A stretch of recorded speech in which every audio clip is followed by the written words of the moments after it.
It's always interesting to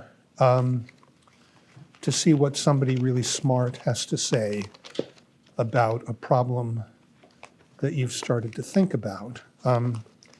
Now, Theseus appears in another play, an unlikely comparison to the Oedipus at Colonus, in a role that is remarkably parallel or similar to the role he plays here. That is Shakespeare's Midsummer Night's Dream.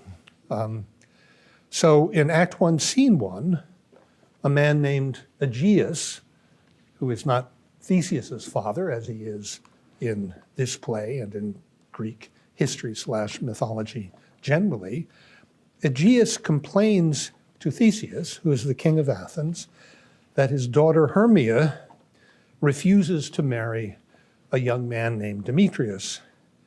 This is the man that the father Aegeus has chosen for his daughter. She won't marry Demetrius because she's in love with a young man named Lysander. Now, at this point, Aegeus claims what he calls the ancient privilege of Athens. And that apparently means that according to Athenian law, the father can dispose of the daughter as he wills, and if she refuses, he can have her put to death. So people forget that Midsummer Night's Dream, which has Puck in it, and Oberon, and the rest, and Bottom, and people running around in the woods, and it's such a light, airy sort of thing, begins with the threat of death to this man's daughter. Now, by the end of the play, what happens in Shakespeare is that Theseus has overruled Aegeus, and Hermia ends up marrying Lysander. This happens because of a whole bunch of things, magical things, that include Oberon, the king of the fairies, and love juice, and any number of other things. And it all occurs in the woods, not in Athens, but close by Athens. So you could say in Midsummer Night's Dream, also, Theseus is linked with a contest between, you could say, the right of the father and the city, or political right. The right of the father has to be broken in order for political life to exist. So there's a remarkable parallel between what Sophocles is interested in at Oedipus at Colonus and what Shakespeare was interested in Midsummer Night's Dream, even though one is a very dark tragedy, dark and a little crazy in a way, and the other one is a very light, airy comedy. If this were a seminar, I would have urged any number of you to read Midsummer Night's Dream along with the Oedipus at Colonus.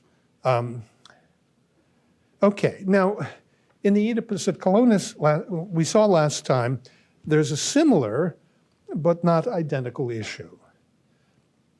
Sophocles sets the play at that moment. We learn, I mentioned last time from Book 2, Chapter 15 of Thucydides' history, at that moment when Theseus is attempting to unite the lesser cities of Attica with Athens.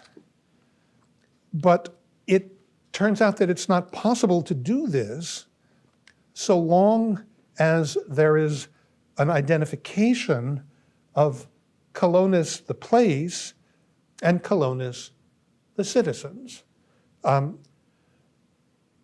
If they identify perfectly with the place from which they come, then they can't be put together with other people from other places.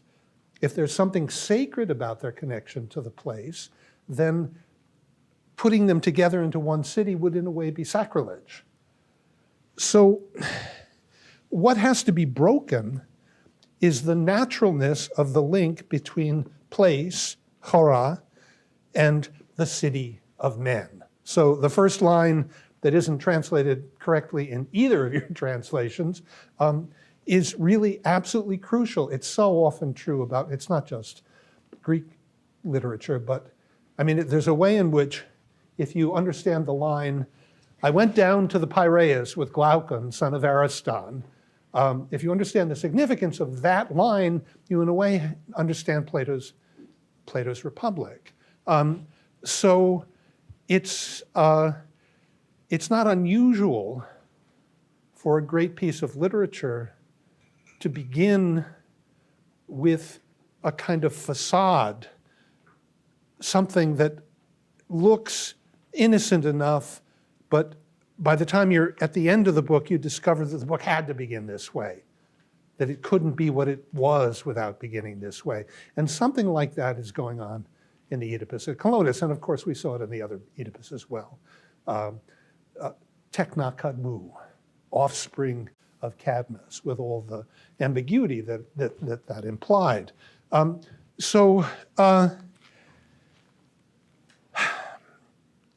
Now Oedipus, we're told, has something, it's not yet clear exactly what, to do with breaking, without simply doing away with, the irrational attachment to one's own city, which is somehow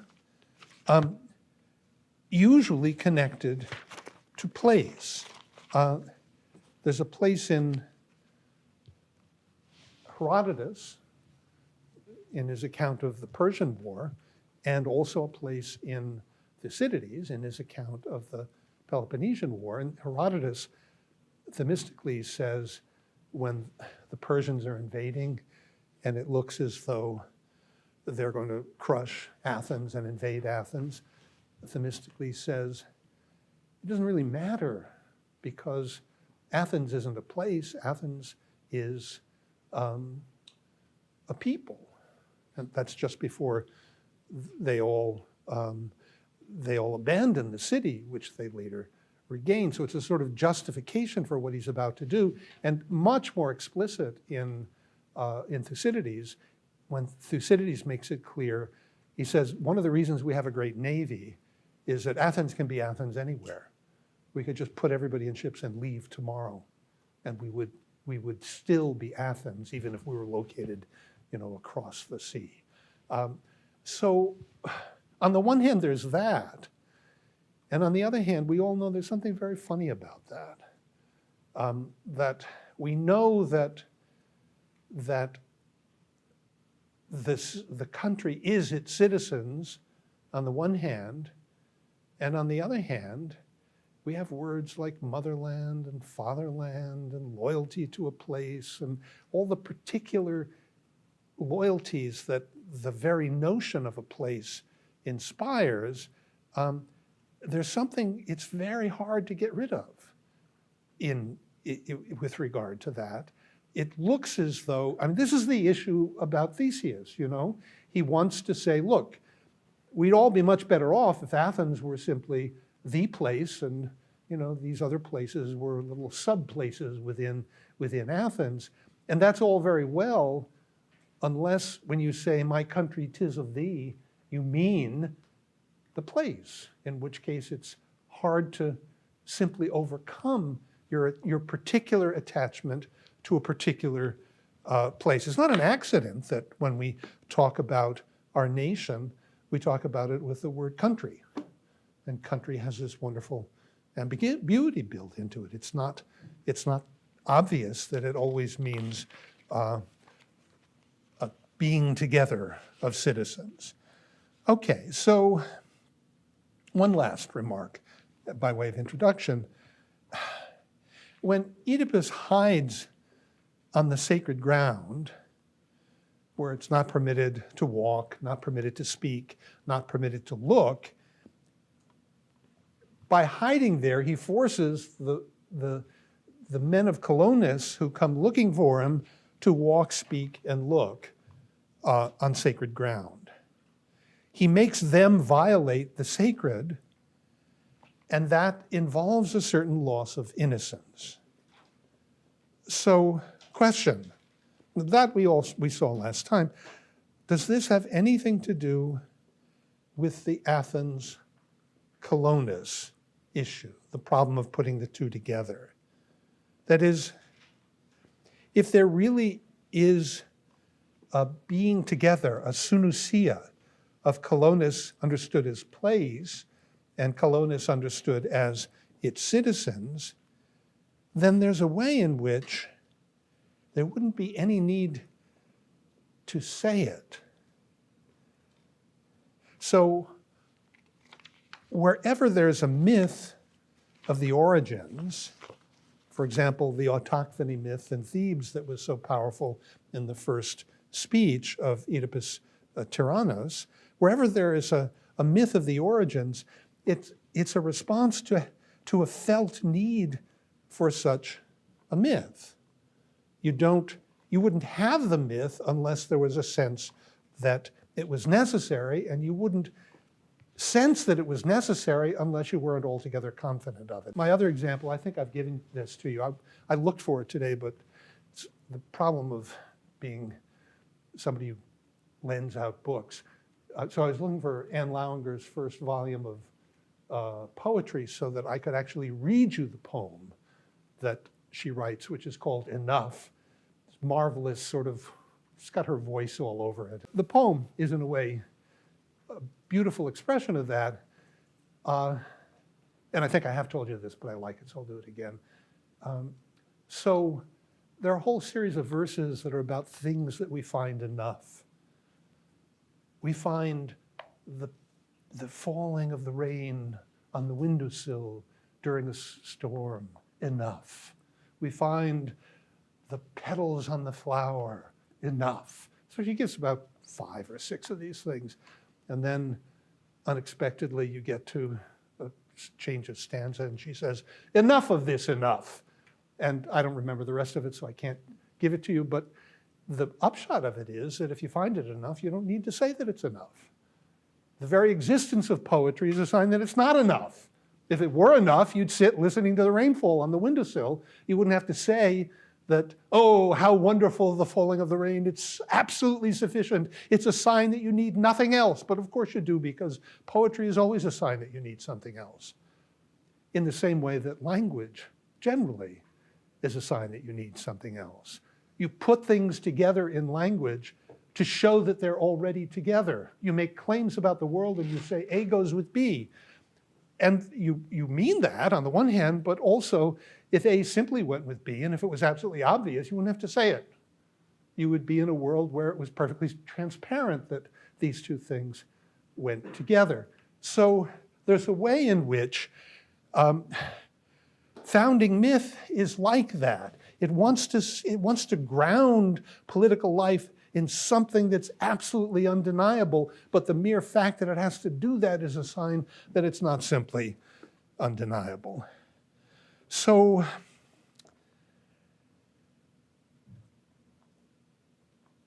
wherever there's a felt need, there is already necessarily a distinction between place and people. There is some awareness of the non-natural character of political life.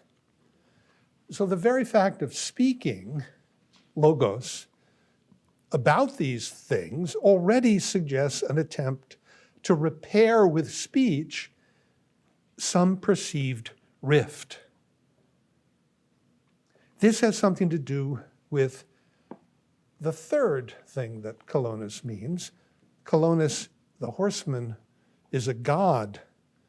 A third thing which is meant in some way to unite Colonus place with Colonus people.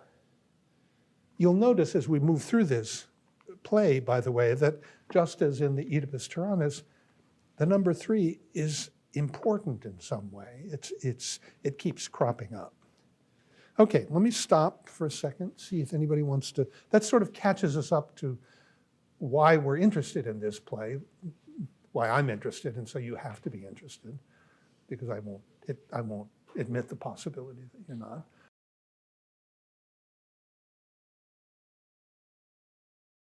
they want him to come back because they have an oracle that tells them that he will keep the city safe. They don't know what it means, but Creon comes with that as one of his purposes. And whether you're talking about Eteocles, who is now king, or Polynices, who is bringing an army against Thebes, they both want him to secure, in order to secure their own position. So you could say, if you're Eteocles, you obviously want him because you know that your brother is bringing an army from Argos and he's going to try to seize power. But if Oedipus is there, there's somehow a guarantee that you won't lose. And similarly, if you're Polynices, you want an alliance with Oedipus.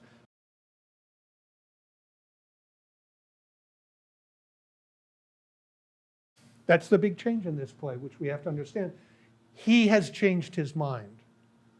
He says, you know, at first I thought they should kill me, or they should exile me, or they needed to get rid of me. I don't think that's true anymore. So that's a big deal. We need to let ourselves catch up to it and look at what he actually says. But yes, that's a huge change.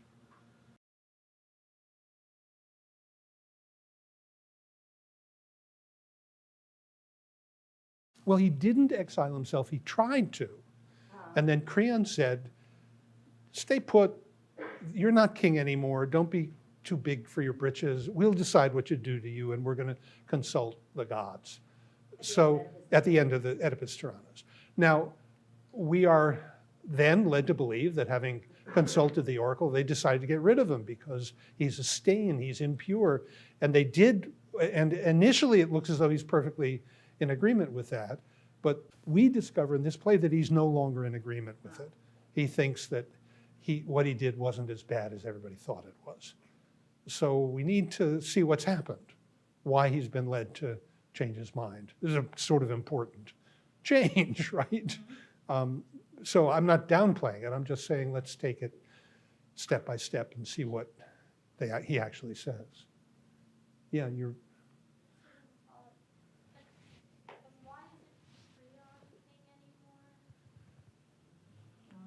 Well, that's left out, right, on the one hand. On the other hand, we have reason to believe, from what the information we are given in this play, that Antigone and Ismene are very young. They're like 10 years old when Oedipus, when the whole thing comes down in the first play. So there's some reason to suspect that they're really not old enough. And that when they come of age, they, by right of, you know... Like when the children come, like when the boys come of age. When the boys come of age, they're a few years, they're a bit older than the girls, but they're not that much older than the girls. Whatever that name is that like takes over when... Regent. Yeah. I mean, so none of that is said, right? But we have the impression that Creon is sort of the go-to person at the end of the first play because there isn't a grown-up in the mix who's capable of doing it in the family other than Creon, who actually is not a blood, he's not a Labdacon. He's not in the line of Laius and so on and so forth. So if you're talking about hereditary monarchy, if that's the principle, if blood is the principle, then he may be the closest relative still alive, but he's not a blood relative. He's an in-law. So the structure is something like this. First, the chorus and Oedipus converse. Oedipus asks for sanctuary despite who he is. That's 254 to 309 or 265 to 326.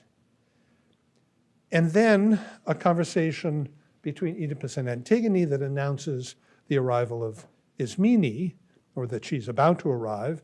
That's 310 to 323, or 327 to 341. And then the conversation between Oedipus and Ismene, where he gets the news from Thebes. That is a 324 to 460, or 342 to 514. And then a conversation between Oedipus, the chorus, Ismene, and Antigone, in which Oedipus gives Ismene directions about what the chorus first give him, and then he gives Ismene directions about what needs to be done to purify him. That's 461 to 509, or 515 to 567. And then there's a komos, the replacement for a chorus or a stasimon, where a character talks. There's a conversation back and forth in verse, in song, between a character and the chorus. In this case, the character is Oedipus, where they force him to tell his story. You slept with who?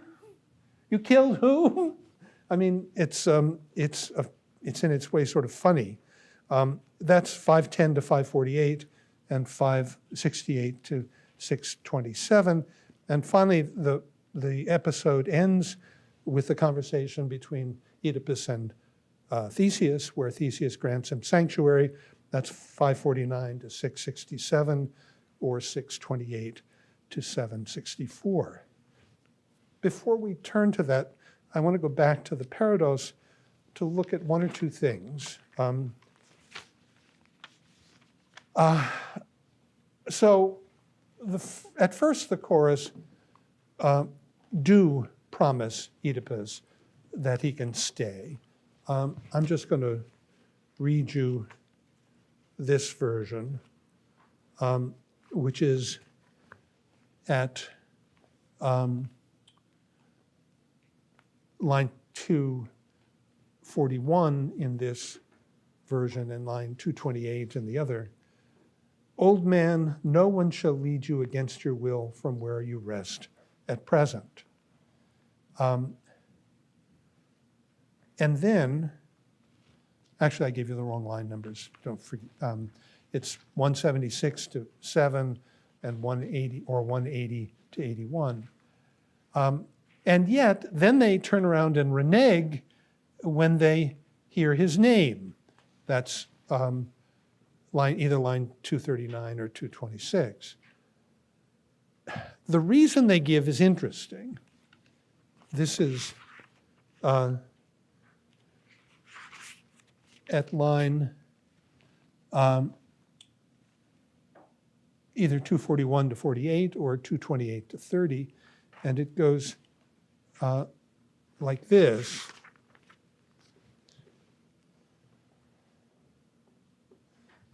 Hold on.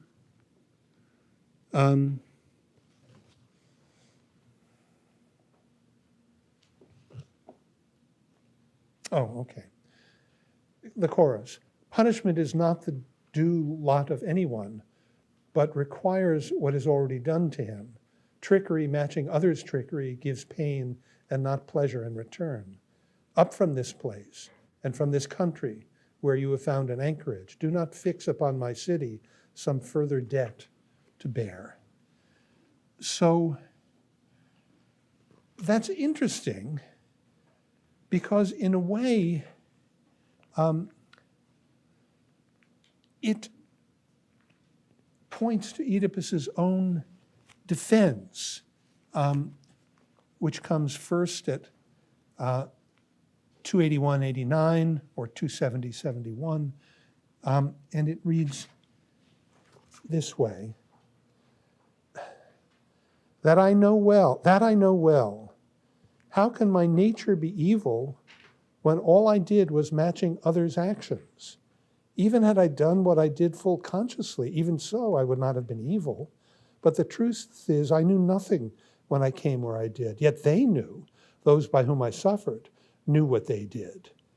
It was meant to be my death. Therefore, sirs, I beseech you by the gods, and so on. But you go ahead another few pages, and you get this on at either line 614 or 547.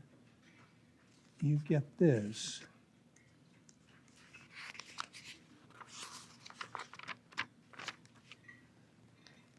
How a murder? What is it you would know? Your father's murder. You strike me again, wound upon wound. But you killed him. Yes, I killed him. But he had from me what? Something of justice. How can that be? I will tell you. Those that I killed would have killed me. So in law, I am innocent and came to all this in ignorance. So it's not just, though, that he didn't know what he was doing. That's Antigone's defense of him. And Oedipus adds an interesting wrinkle. Even had I known, I would have been justified because they tried to kill me. And so just as it's perfectly reasonable to deceive a deceiver, it's perfectly acceptable to murder a murderer. The chorus had said, yes, we said you could stay, but it's okay to deceive a deceiver, and we didn't know who you were. Oedipus now says, but the reason I have such a bad reputation is because I killed my father. And in fact, this ignores the fact that my father tried to kill me, which is an interesting double entendre when you think about it, because his father really tried to kill him twice. When he was a little baby, he tried to kill him, and then he tried to kill him on the road. Now, all of this, of course, involves a certain homogeneity, a certain equality of those involved. It doesn't matter who the deceiver is. It doesn't matter who the killer is. So it looks as though we remember that there was something like that going on in the way Oedipus thought about things at the Oedipus Tyrannus as well. It turns out that now his defense of his action has to do with the fact that you could say, I mean, we've seen this before in the following form. We saw it in the Eumenides, that it's a strange thing to make parricide or matricide a crime. The more ordinary understanding is that the crime is murder. It's not killing your father, it's killing, it's murdering. Murdering, that's the crime. And the question of whether it was your father is in a weird way irrelevant. Now, let's turn then to the sequel, where he requests in his own name sanctuary. That's 265 to 326 or 254 to 309. Let's look at line 265. Actually, let's do that.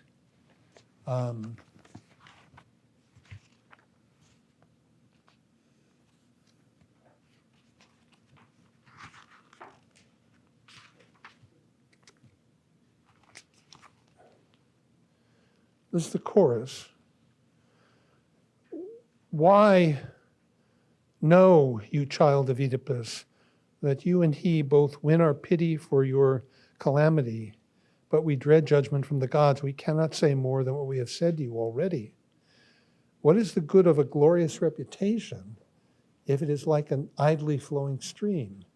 They say that Athens is the holiest of cities, say that she always rescues the injured stranger, that she alone is able to defend him. Where are these things for me? You moved me out from safety of this rock, then drive me out forth from your country, fearing my name alone? Surely not my body, nor what I have done. Indeed, surely not my body, nor what I have done. Indeed, what I have done is suffering rather than doing. If I were to tell you the story of both of my parents, which makes you dread me. So, first, Athens is different from all other cities. Think about the Eumenides. We saw this at the time, this peculiar thing. Why on earth is he on trial in Athens when the crime was committed in Argos? So the uniqueness of Athens seems to have something to do with breaking the bond between blood and citizenship.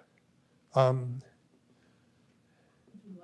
And citizenship. Love? Blood and citizenship. So give me your poor, your tired, your huddled masses yearning to breathe free means that people supposedly can come from all over, and they don't have to be citizens by blood. This is Athens' reputation. And Oedipus says, I expect you to live up with it. Live up to it. I expect you to live up to your name.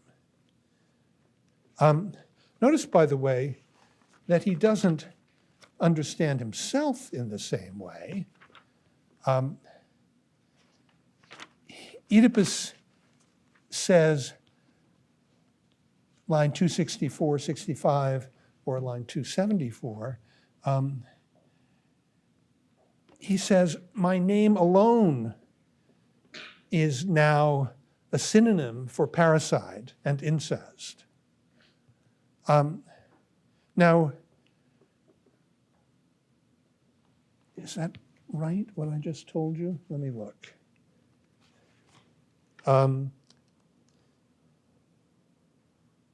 Yeah, you moved me out from the safety of this rock, then drive me out forth from your country, fearing my name alone. So there's apparently a difference between Oedipus's name and what he really is, whereas between Athens, whereas he's quite clear about the fact that he expects Athens to live up to its name. Now, at line 7, at 665 and 763, it turns out that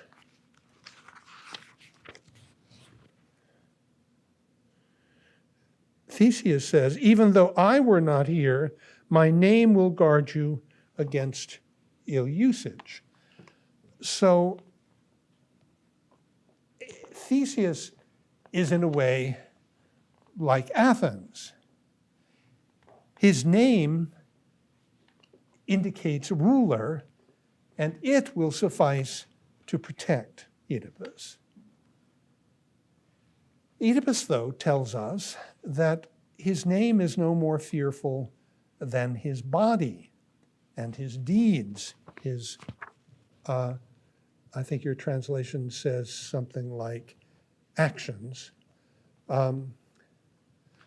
His name is no more fearful than his body, 266, 277, and his deeds. In other words, neither of these things, neither his body nor what he does, neither of these things is simply Oedipus. Why? Well, by distinguishing between his body and his deeds, which are apparent, which are external, and something else which doesn't show, Oedipus in this section says that he suffered his deeds. They happened to him more than his doing them.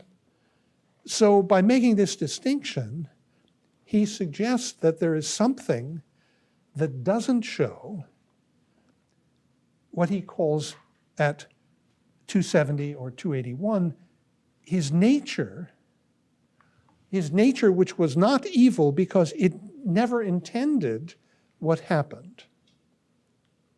Okay, now it's the sequel that's crucial.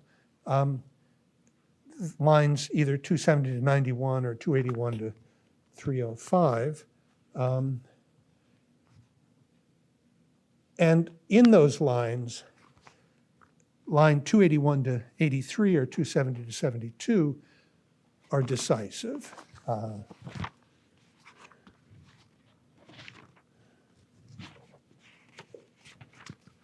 We get this.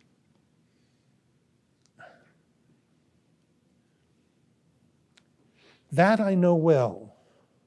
How can my nature be evil when all I did was matching others' actions? And then the part we've already looked at, even had I done what I did full consciously, even so, and so on.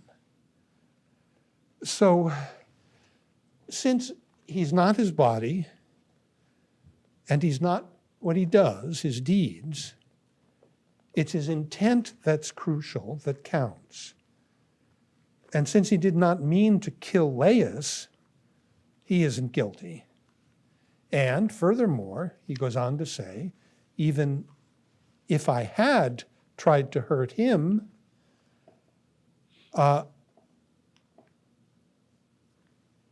it would have been permissible since he was in the act of trying to hurt me. Now, also, if Laius had known it was Oedipus, it turns out that he still would have tried to kill him because he tried to kill him once before. It's interesting, and this is one of those things that I think you're meant to speculate about and you're not allowed to draw conclusions about. Where was Laius going? He was on his way to Delphi. We were never told why he was on his way to Delphi, but along the way, he ran into someone whom we are told in the Oedipus Tyrannus looked amazingly like him and walked with a limp. So maybe not everybody is as slow as Jocasta. Maybe it turns out that Laius did have a sense of who he was. Now, okay, what is the connection between these apparently quite distinct reasons? Once you make the split between body and nature, the bond that attaches Oedipus to Laius is gone.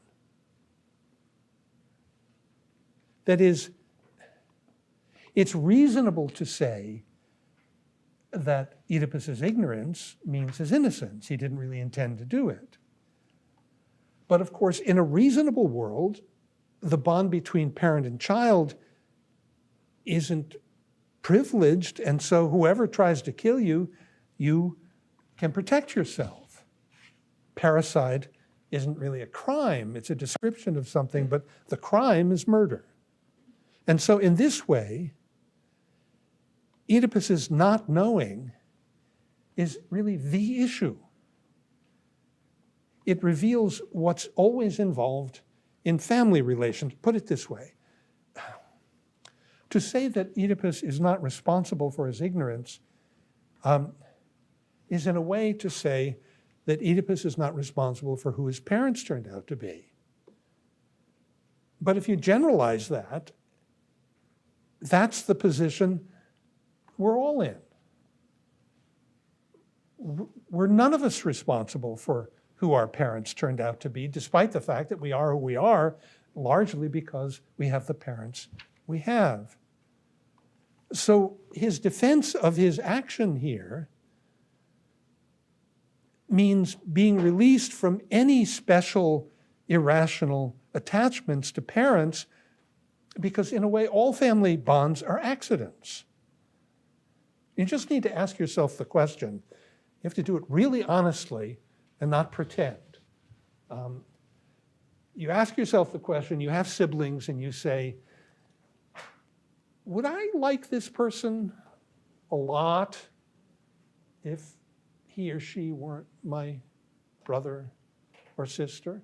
Is this a person I would choose to befriend? You know, if you're lucky, the answer is yes. But an awful lot of the time, it turns out that it's in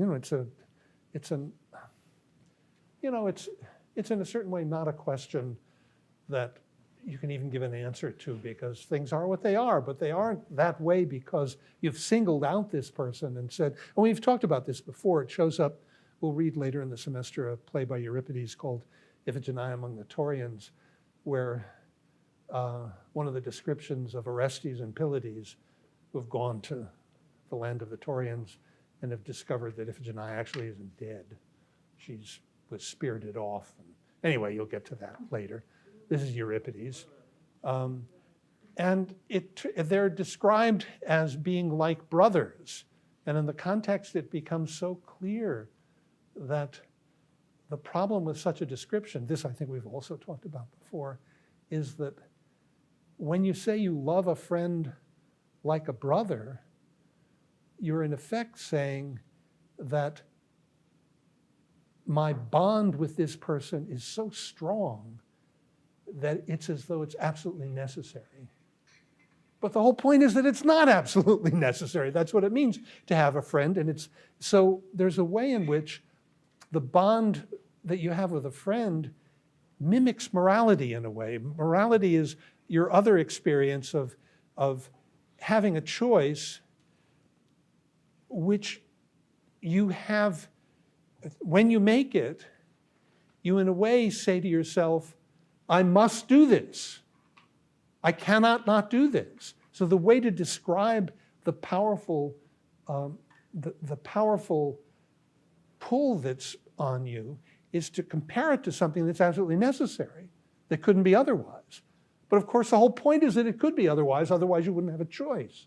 Similarly, when you say, I love you like a brother, you're in fact, there's something absolutely really wrong with that because you're choosing to say, I love you as though I had no choice. But the whole point is to say, I have a choice and I find you more attractive than. So the interesting thing is that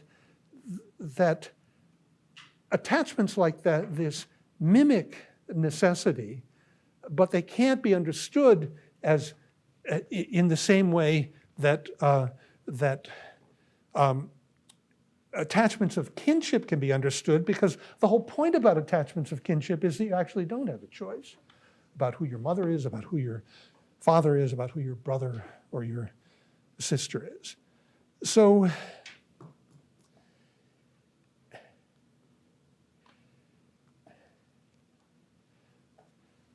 the underlying issue of the play is how Oedipus can exonerate himself. This is the question that both of you asked. That's what's changed in this play. How can he exonerate himself without undoing his relation to his own kin, to his own friends? Strangely enough, his kin, especially Antigone, on whose friendship or kinship, it's really rather interesting that in Greek the word could go either way. It starts by meaning kinship, philia, but by the time almost immediately jumps over into friendship. So Oedipus, in a way, on the one hand, wants to exonerate himself. To exonerate himself, he has to treat his father as though his father is just another person who tried to kill him. So he has to undermine the kinship relation. On the other hand, he is completely dependent for survival upon the loyalty of his kin. If Antigone didn't stick with him, given what we see in the first few pages, she's certainly not doing it because she likes him or because he's such a lovable character. Oedipus is the man who keeps saying, where are we? Yeah, I know that, but where are we? He's really a kind of grumpy old man. Now, of course, this is an interesting problem because it's really just a version of what's at stake between Athens and Colonus. Voluntary association on the one hand, or an association that you were somehow born into, accidental but unrelenting on the other hand. And it also accounts for why Oedipus's relations to his children take up so much of this play. So this is why Oedipus comes to the place where the Eumenides are worshipped, called that in this section, where they're identified as the Eumenides, the goddesses who used to be Furies, who punished blood crimes and are now gentled and attached to a particular city. So look now at line 300 or line 287, where we get this.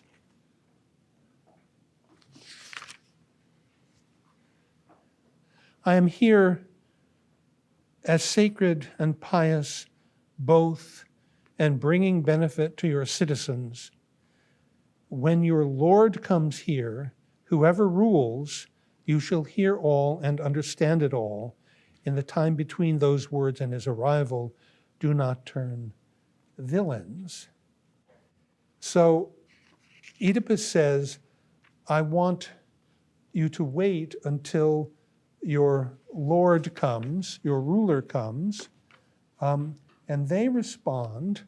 So if you jump ahead, it happens again, actually. So, is that right? Hold on.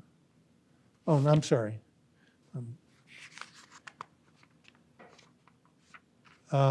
Yeah. Is that?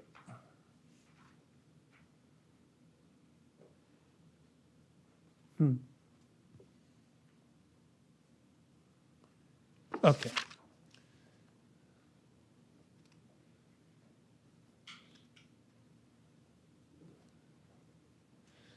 When your Lord comes here, whoever rules. And then they say, a little later, it is enough for me that this land's lords shall know the matter through and through. This is, again, interestingly reminiscent of the distinction between robber and robbers in the Oedipus Tyrannus. He says ruler, they say rulers. Oedipus sees only the possibility of one ruler.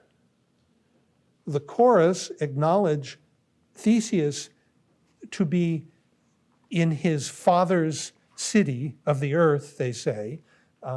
That is meant to remind us that Athens too has an autochthony myth that has to do with the king Erechtheus. His father's city of the earth, but they don't acknowledge him to be the ruler of their earth. Now finally, something very strange. We get this, line 316 or 301. He surely will when he has heard your name. Who is there that will bring that word to him? It is a long road here. There are many travelers and many tales of theirs. These he will hear and come. Do not trouble for that. Your name, old man, has pierced the ears of many. Were he asleep or slow to move, yet when he hears of you, he will come quickly to this place. Now, in fact, when he comes, we discover that he does know Oedipus's name, but we're never given any indication of how he knows it. The messenger who left did not yet know Oedipus's name. And really, finally, in this section, line either 309 or 327, we get this. Well, he may come with good luck for this city and for me too. For what good man is there who is no friend, no philos to himself? So Oedipus says that Theseus will come out of love of his own interest. So on the one hand, this love, this philia, is what moves Theseus. And on the other hand, it's presented as the problem for Theseus, the problem that he has to overcome, love or kinship. It's what gets in the way of the unification of Athens. Okay, then Ismene arrives, line either 327 or 310, runs for about 150 lines or so. Now, what's interesting in this section is the constant references, which haven't been really translated, but starting at about line 340, that I see your daughter or child, this is when Antigone sees Ismene coming, and she says, not my own sister, but my same blood. And then a little bit further down, about 10 lines further, we get this. Ismene says, I touch you both alike, and Oedipus says, not sisters, true sisters both, but offspring and same blood. And then a little bit further down, maybe 10 lines down, Ismene has just said, yes, and to tell you things with my own tongue, my companion here was the only trusty servant I have. Oedipus says, where are those brothers of same blood to do us service now? So there are constant references to kinship understood as sameness of blood. So Oedipus's defense undermines the importance of same blood. That's what the attempt to make any murderer someone against whom you can defend yourself. And we notice that he doesn't hesitate to curse Polynices and Eteocles, despite the fact that they're same blood, that they're his sons. But at the same time, he demands and gets assistance from both Antigone and Ismene because they are same blood and daughters. And he certainly resents the fact that Polynices and Eteocles prefer the throne to him. So Oedipus, in an interesting way then, embodies the tension between irrational, accidental attachment on the one hand and rational indifference on the other hand. Now, Ismene, interestingly enough, goes out of her way to make herself sort of a third wheel. So we get at lines 322 and 339 this.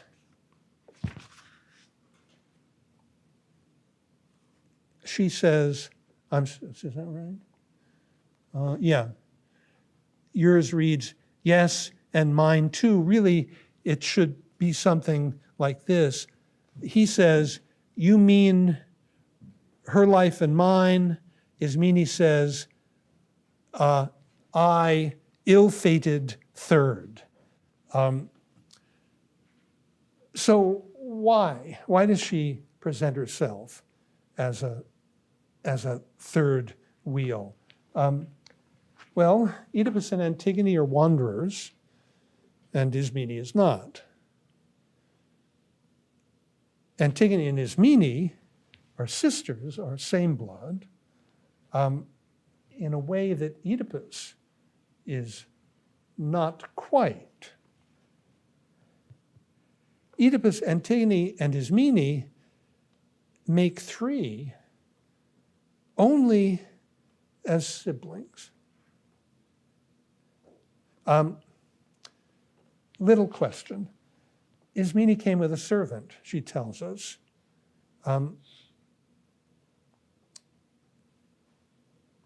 Why? Well, maybe to show that unlike Antigone, she doesn't break the rules and go out alone, or maybe to show that she's not completely dependent on family and therefore maybe not completely dependable. Antigone, we remember, when she saw Ismene coming, says, I see a horse. A little odd that she doesn't mention that there have to be two horses. The servant is certainly not running behind. Is it a lie for Oedipus's benefit? Why would she do that?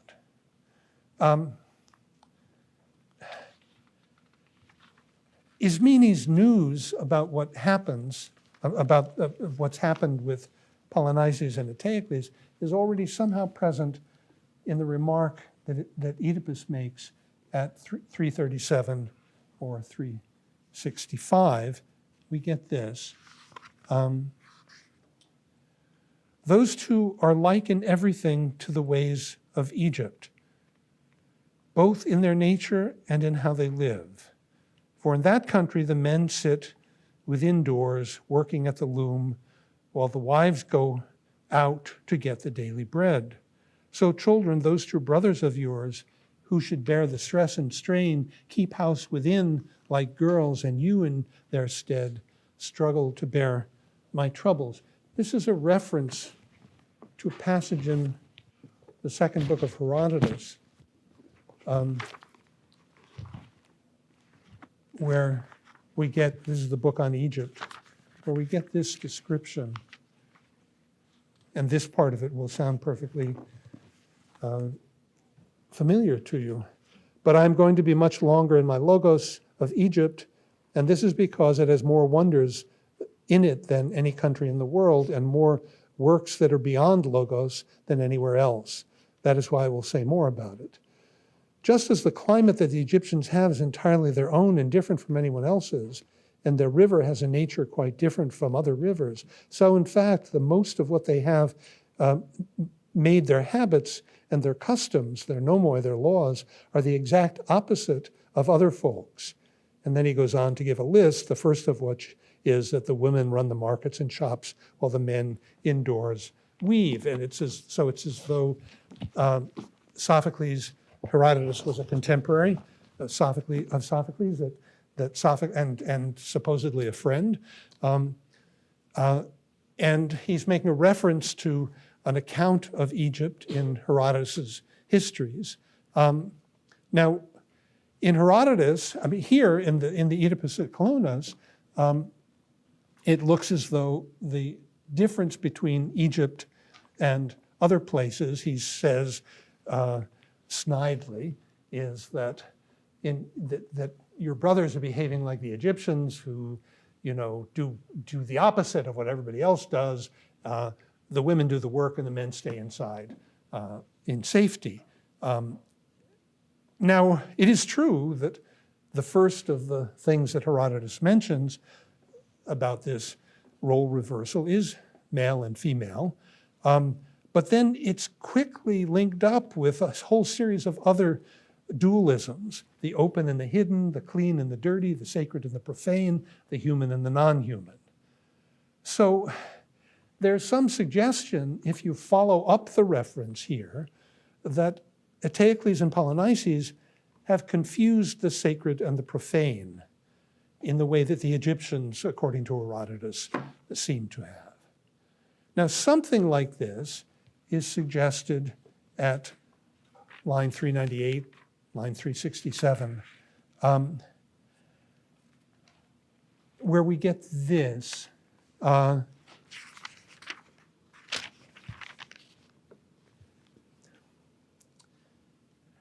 This is his meaning.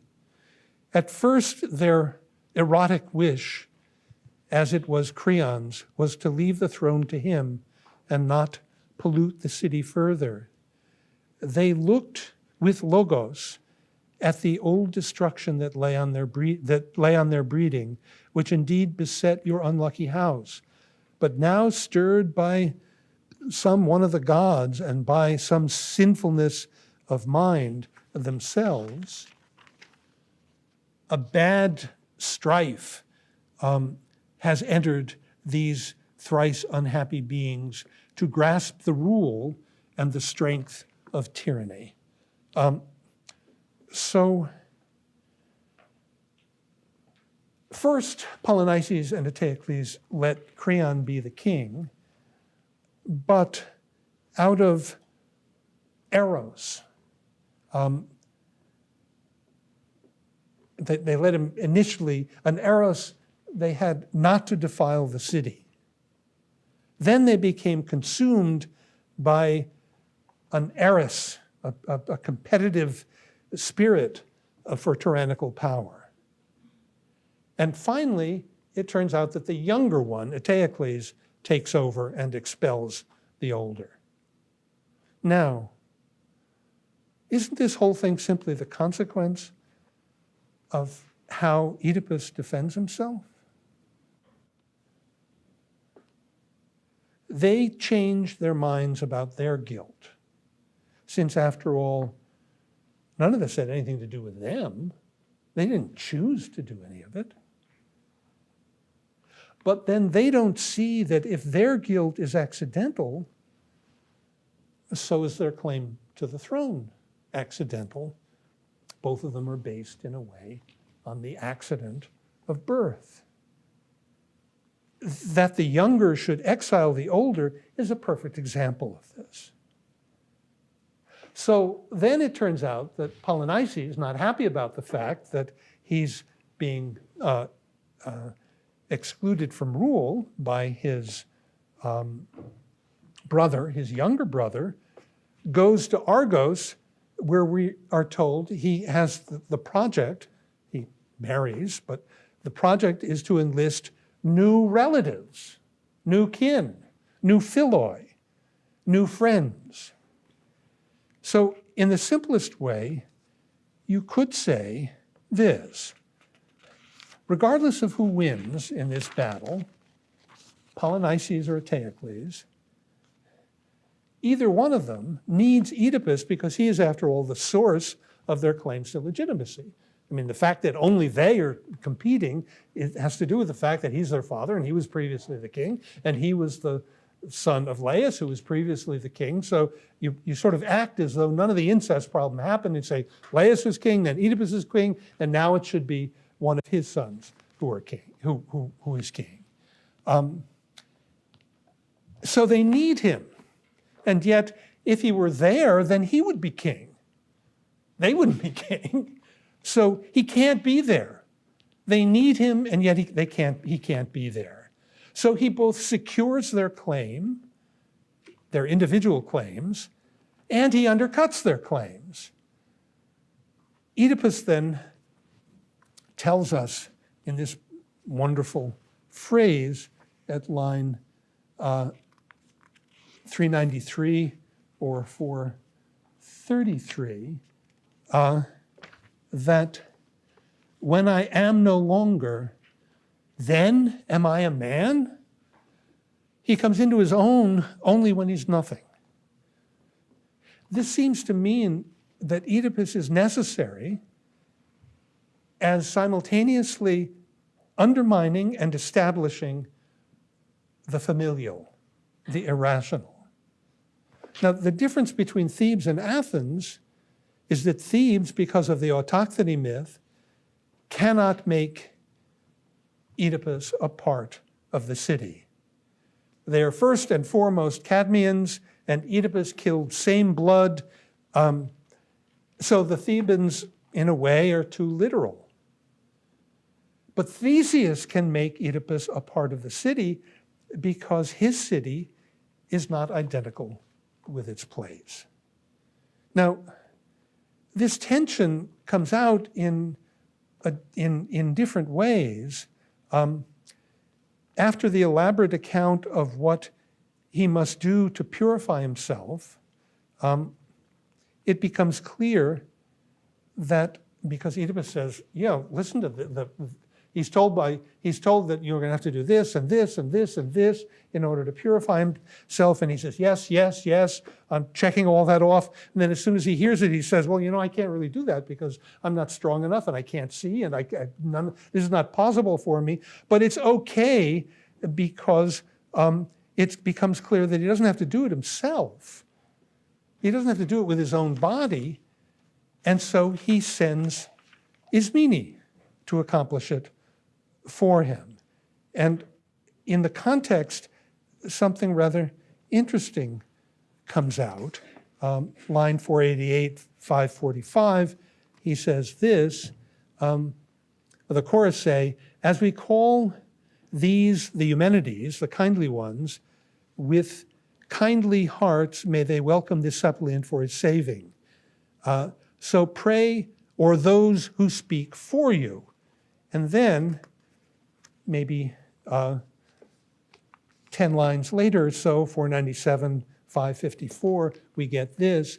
One of you must go and do this thing, for I think that, first time in the whole book we get this word, I think that one soul, be it but a well-wisher's, can pay the debt for tens of thousands. Quickly now, but do not leave me alone. My body cannot move, lonely of help, not without guidance.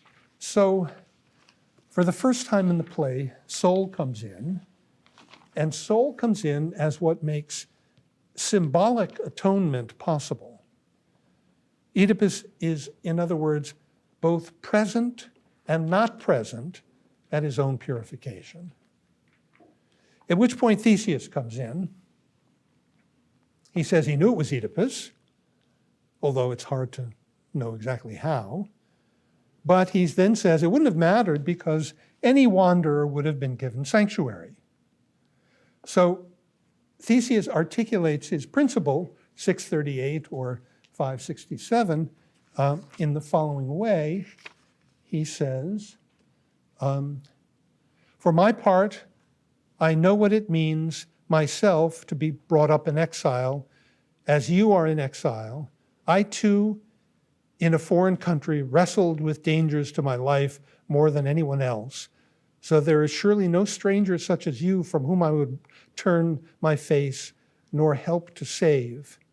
For I am very certain I am but a man. As such, I have of tomorrow no greater share than you have. So Theseus says, I can accommodate you, Oedipus, not in spite of your position, but because of your position. Oedipus is cut off from his family in two directions. 599 to 601 and 683 to 5, we're told that he killed his father and he was expelled by his sons. The two fit together, since his defense of himself, in the first instance, supports his son's actions in the second. I killed my father, but I didn't know, and even had I known, it would have been okay because murder is murder, and you can always murder a murderer. The homogeneity argument, accept that, and it turns out that it's perfectly understandable that he's expelled by his sons. So the real question is what it would mean to make a city that grounds its own specialness, its own placehood, you could say, in the fact that it's a sanctuary for strangers, for placelessness. That seems on the surface of it to be what is the claim that's being made for Athens.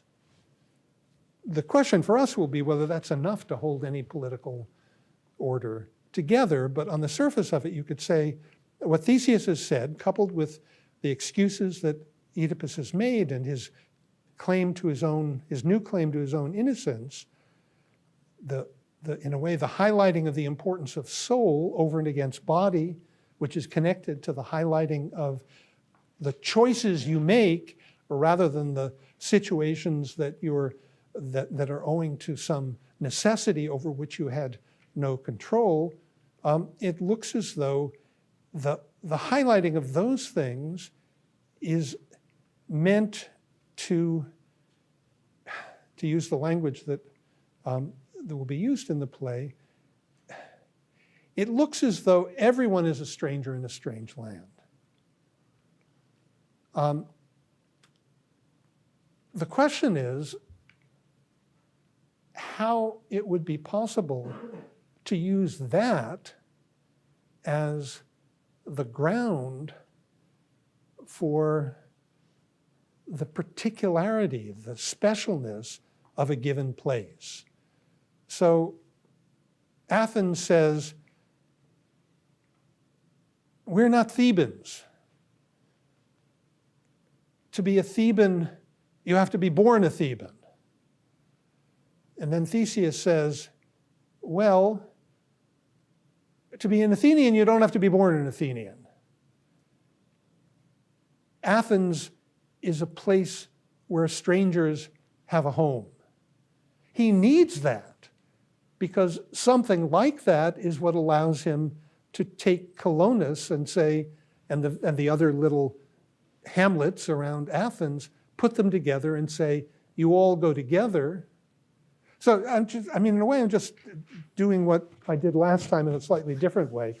The first sentence of Aristotle's Politics or the first book of Aristotle's Politics that says, on the one hand, human beings are by nature political animals. They're put together in such a way as to live in political society. on the one hand. And yet the first sentence of the book makes it clear that political society is created, is invented, is founded, is instituted by human beings. But if it's natural, why do they have to institute it? So it turns out that there's a claim on the one hand that it's natural, that looks as though it has to do with the claims of kinship and mother and father and sisters and brothers and so on and so forth. And on the other hand, that it is chosen. And the question for Theseus is how to put those together. What does it mean to put those together? It turns out that if you think about it for just a little bit, it's already a question for Thebes. They just don't know it's a question. That's what I meant earlier by saying that, in fact, you don't have founding myths unless there's some felt need for it. There's some need for a justification for why we belong together as a people rather than all other people. So a founding myth, like the autochthony myth at Thebes, looks as though it's denying that there's anything like a founding. It looks as though it's saying, well, we grow up out of the ground. We're by nature, we belong to one another. We're like brothers and sisters and the rest of it. But of course, if you have to say we belong together because we're like brothers and sisters, then in fact, you're not brothers and sisters. So it turns out that there's a similar problem. Maybe this, I've just thought of this, but I just think of it, but I thought of it in connection with this, that you know that line from Shelley's defensive poetry? Last line of the essay, I think. The poets are the unacknowledged legislators of the world. What that seems to mean is that the poets make up the principles that, which, when we believe them, bind us together. They establish our understandings of what's beautiful, what's ugly, what's just, what's unjust, what's good, what's bad. And when we embrace this notion of the good, the bad, the beautiful, the just, and so on, it pulls us together. But then it'd be one thing to say the poets are the legislators of the world, but to say the poets are the unacknowledged legislators of the world means that in order for it to work, of course, you've got to believe that it's not something some poet made up, but it's just the way things are. That your understanding of the beautiful is this way, your understanding of the just is this way.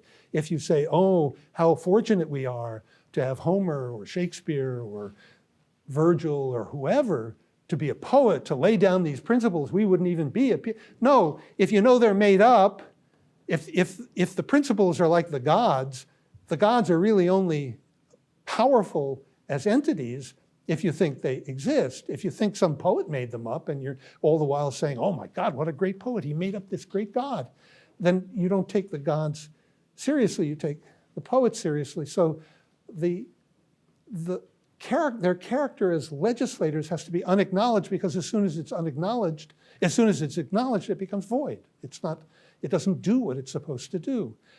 So similarly with myths of founding, or elsewhere, for example, in Plato, it turns out in the laws, for example, the poets come to these three people who are creating legislation for this ideal city. And in their imagination, the Athenian stranger, who's the main speaker in the laws, says, well, suppose the poets were to come to us, the tragic poets were to come to us and beg to be admitted to our city.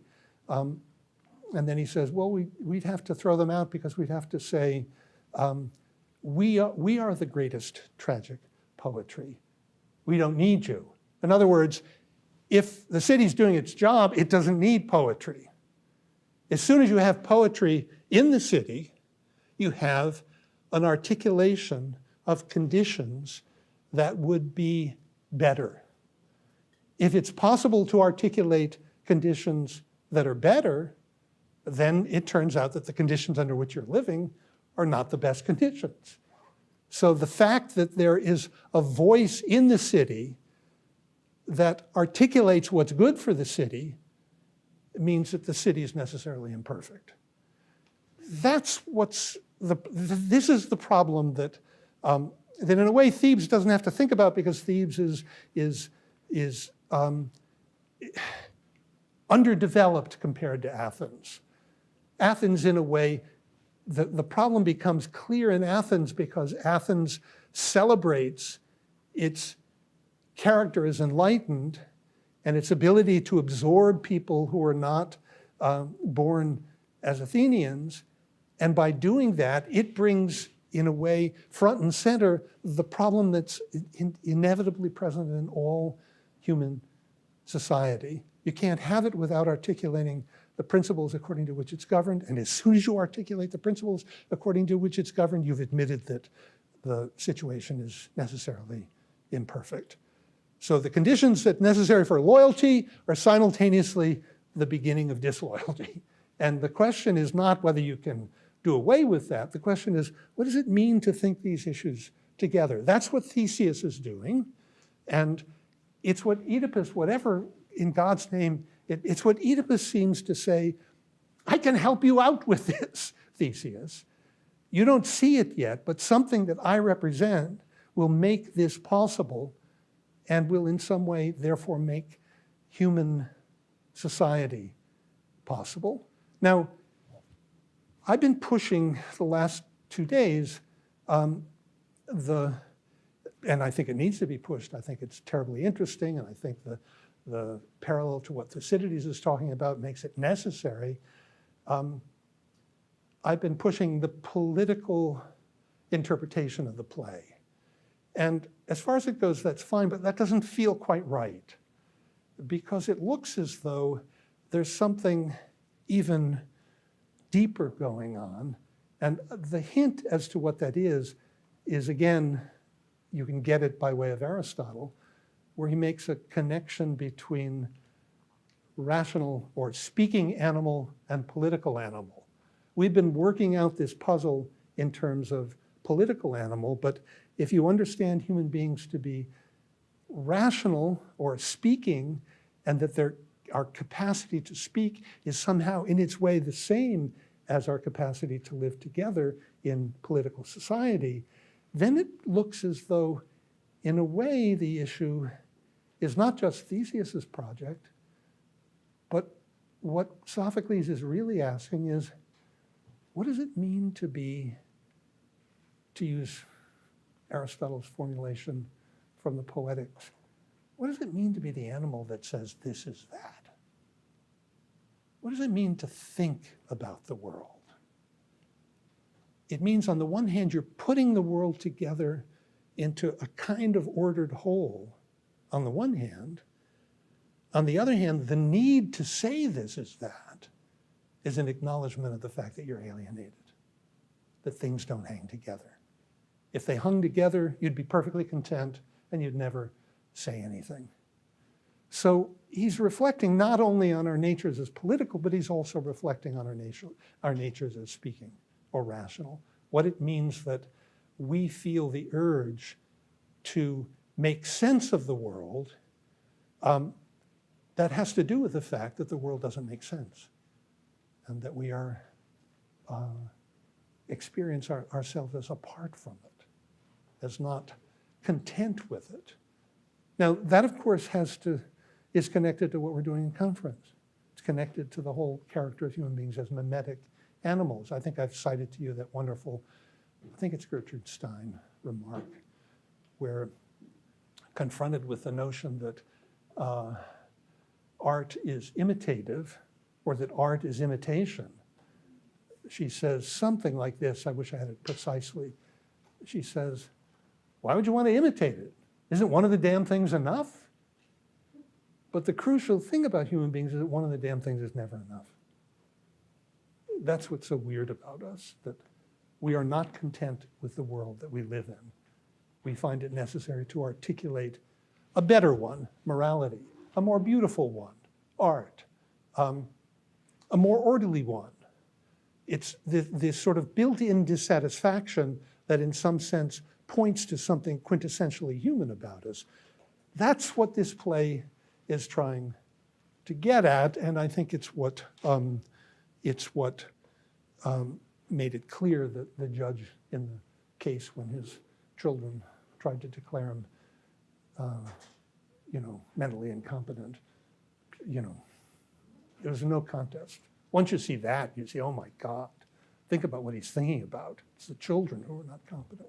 Anyway, is it late? Oh, it's real late. Well, go away.